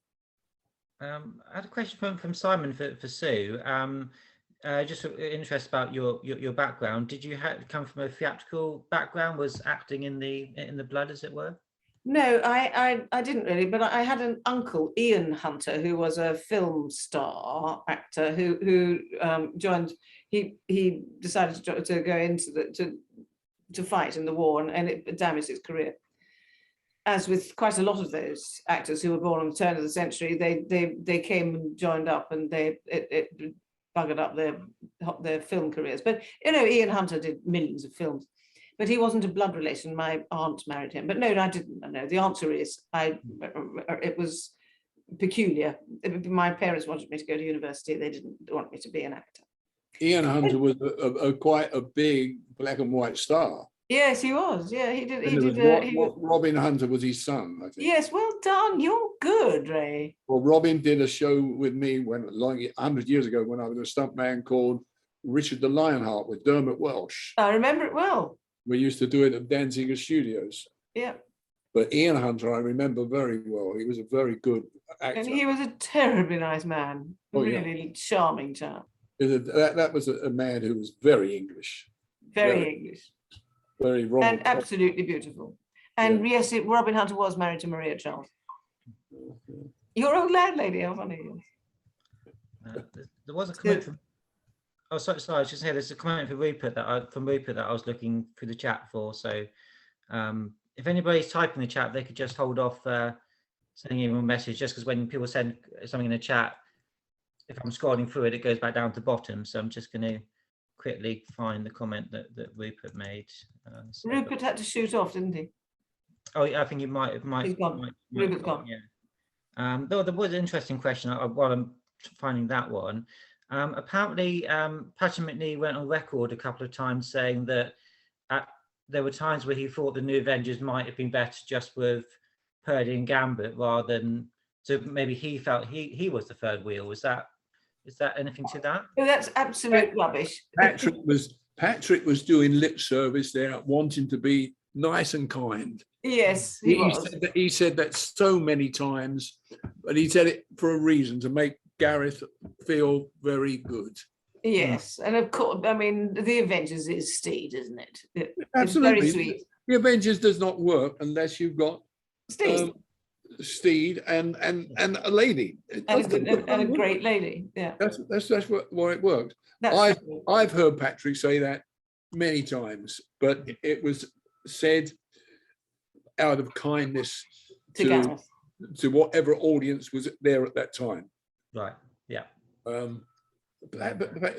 because Patrick, I tell you, would never do that and mean it. I tell you, that's his style. Yeah. We had a bye, Jan. We had a comment. Let's see what it was. Sorry, a second.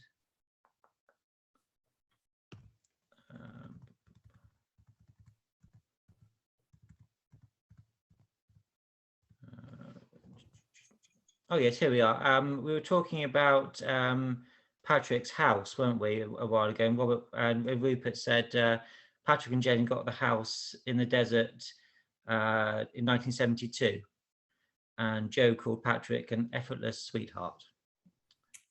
That's nice comment. And Rupert also thanks Ray for his lovely comments, and of course Sue about his dad. Is there anything else? That's Rupert. Oh yeah. Rupert, just I want to thank you both for your comments regarding Patrick. There was a comment that Renee said, because we were talking about Ernie Day, weren't we, earlier? And yes. Renee said that her Ernie was Ernie Robinson, so I think it's a different Ernie. Not Ernest Day, Ernest Stewart. Ah, right, yeah. Let's just see this. I think that's probably. I thought Rennie and Ernie Stewart were an item. Forgive me, Rennie, if I'm wrong. Have a nice day. I think that's probably it. I mean, let's see. I think it's probably, one question I had for Sue. Did you encounter Albert Fennell at all? Yes, I loved Albert. Yeah. And his son Robert.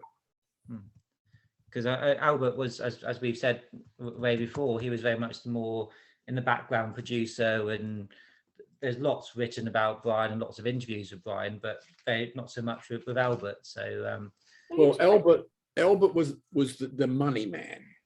Albert was the man who was the wheeler dealer who would go out with a man called Julian Wintle, who was another producer on the original Avengers, and he put the show together. Albert watched the pennies, and if you were going to do a bottle show, it was Albert who turned around and said, "You need to do a bottle show." You know, same with the professionals. And Albert, very clever fellow. I first met Albert Fennell. I came over to England to look after a fellow who I used to work with a lot, and I'd started with, called Cary Grant, as you know. And we came over and we did a movie called Indiscreet with Ingrid Bergman and Cary and Ronald Carver. Albert Fennell was the executive producer on that as well. Oh, really? Yeah. And he used to be teamed up with another producer called Roy Parkinson. And I did a stunt on a Roy Parkinson picture for William Holden at MGM. Susie Wong, I think it was called. I think long time ago. But Albert was a lot to do with the Avengers. I don't think the Avengers wouldn't have gone into color and carried on after Honor Blackman if it hadn't been for Albert and Julian Wintle. Yeah. And Brian at that stage was purely a writer. He wasn't a producer. Brian was purely a writer on the show, the Honor Blackman show. And Sue, I had another question come in. Do you have a favourite role that you played in your career? And what would that be? Well, Marlene changed my life. Getting Marlene in Only Fools and Horses was the luckiest thing. You know, people can get into situation comedies or they're on and they're off and they've been repeated once. There isn't a single episode of that hasn't been repeated at least 50 times. And, you know, there are still kids, 7, 8, 9-year-olds who come up to me in supermarkets and say that they're fans. They've had to watch it because their parents watch it. But no, I mean, I will, when I die, I will die as Sue Marlene Holderness. And, you know, I don't mind that because it means that I've been able to go out on the road as Sue Marlene Holderness in plays. It's just luck to get a role where people say you can hang. I mean, at the moment I'm doing the play What I Wrote as the secret guest star. Well, I'm the guest star because of Marlene. That's the only reason. So Marlene changed my life. 1984. Yeah, it never had an effect of typecasting. Oh, absolutely did have an effect of typecasting. Yes, I'm quite sure a lot of people wouldn't dream of seeing me because they think that I am a Cockney tart. They're very disappointed when they actually hear me speak and find that I'm terribly posh.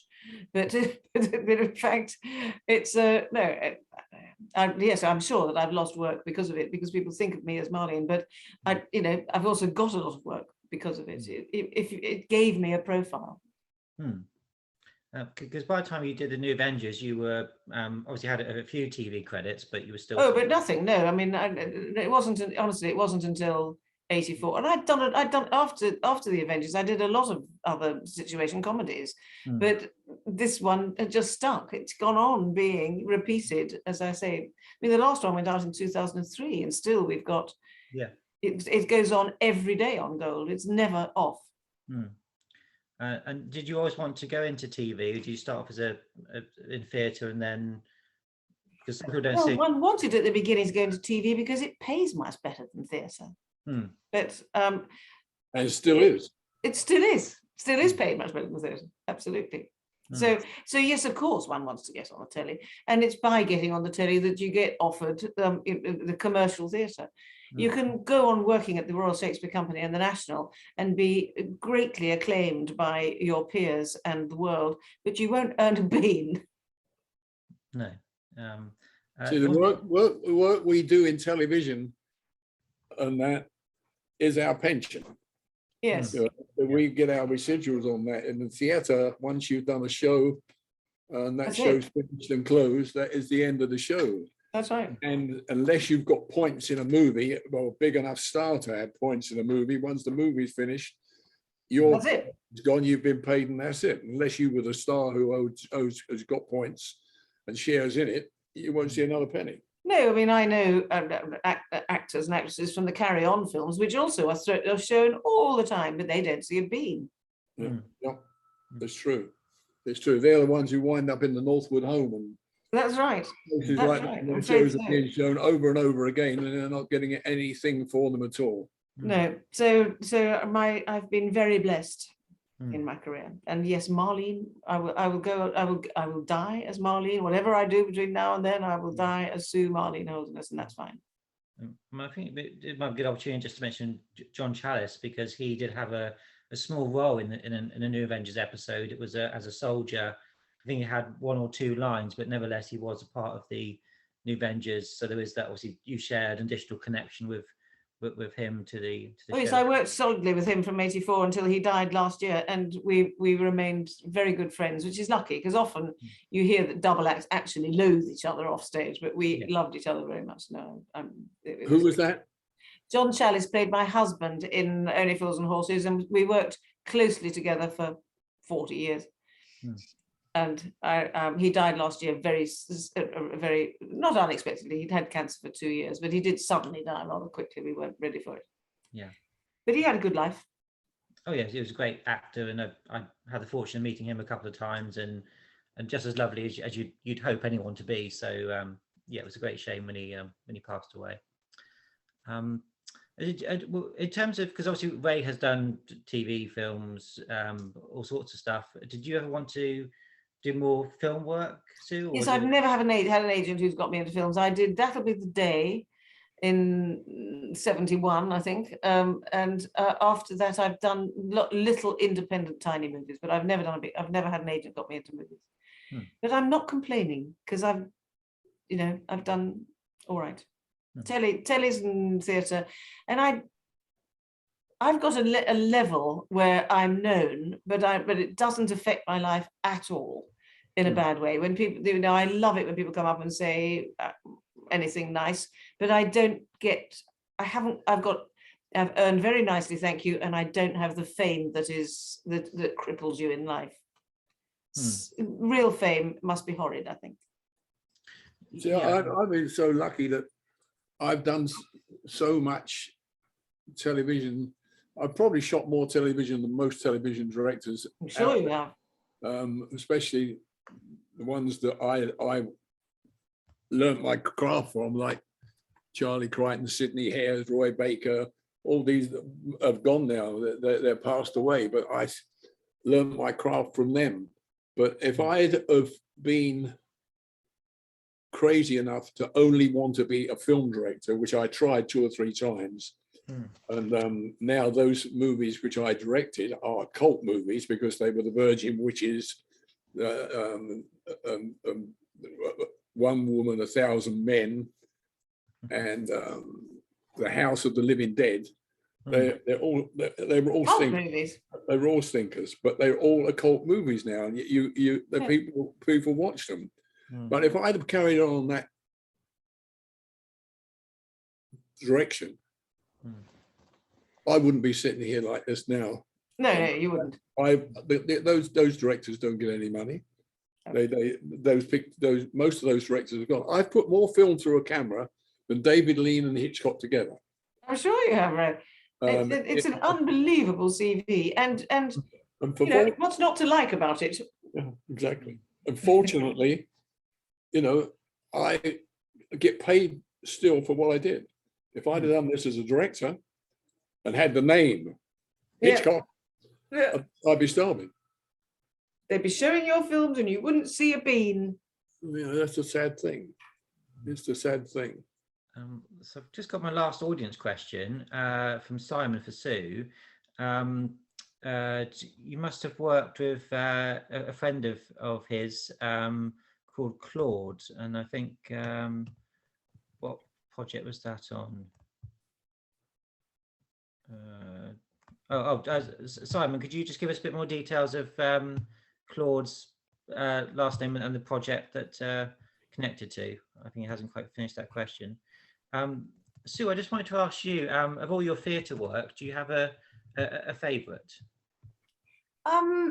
Well, I've done a lot of pantomimes, and people are very scathing about pantomime, but I've enjoyed hugely my pantomime work. You get paid very well for doing pantomime, and I'm always wicked. I always play Wicked Queen. I love being able to terrify small children, and I've enjoyed doing Rattigan. I've done hundreds of 8-born plays.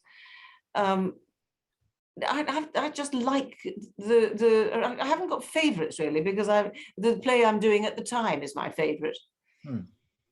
The one I'm doing at the moment, I love being the guest in the play what I wrote, because I don't come on to the second act, and I've got half. They talk about me, and then for half an hour I just make people laugh. It's the easiest job in the world, and I get paid awfully well.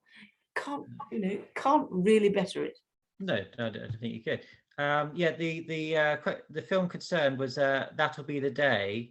That'll be the day. Yes, I loved that. I played a schoolgirl and in a coffee bar with David Essex, and I remember the director coming up to me and saying, "Well, Sue, I think you've just got to look as though you fancy David." I said, "This is not a challenge." That was an easy job.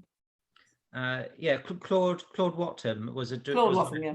And that was the friend of Simon that you mentioned. So yes, no, I loved it. He was sweet, Claude. Oh, wonderful, fantastic. The last thing I've just got to mention, just not for contractual reasons really, but there's a book out. I don't know if you've seen this one, Ray, but it's Staying Tuned, and this is a compilation of articles produced in Avengers fanzines over the years. It's been put together by It's been edited by a gentleman called Mark Witherspoon, and he does the posters for my events. So I just want to sort of mention that he does that. And there is an interview that you did for one fanzine in there as well, Ray. So that's available from lulu.com, and all the profits go to a children's charity. So I thought it was just worth mentioning. If somebody, I'm sure a lot of people have the book, but if you don't, it's a worthy cause to support. And is it on Amazon? It's on lulu.com, so lu.com, and you can get it there. And it's I think it's £20. All the profit goes to charity, so that's a nice one to Very worthy. have if anybody wants that. So I think all that remains, we just say thanks so much to Ray and Sue for joining me for this wonderful evening. Thank you for getting us together. I haven't seen Ray for a long time. It's very lovely to see you, Ray. It was super to see you, my love. And Philip will give you my email address anyway. Lovely. And we will stay in touch. Yes, please. If you come and do any of your things over here in London, let me know. We'll come. I don't really want to travel anymore. Quite right. But if you travel with shows, if you get near New York on the little plane, you're only 20 minutes away from me. Oh, great. We're down in Virginia. You've got your life sorted out, Ray Austin. Oh yeah. I'll give my love to Wendy. Okay, will do. Thank you again, Philip, and thanks for any of the audience that's left out there. Yes, thank you very much, audience. For being fun. It's really nice to remember that very happy time. Okay, that's wonderful. I am now going to show how clever I am, and I'm going to leave the meeting. Thanks so much, Sue. I didn't know how to do this before, but I can do it now. It's lovely to see you, Ray. Thank you, Philip. Goodbye, audience. And let's hope it'll be a better world soon. Let's hope. I'll drink to that. I'll drink to that. If I drank, I'd drink to it. Okay. I am going to go and have a drink. Me too. Bye. Thanks, Sue.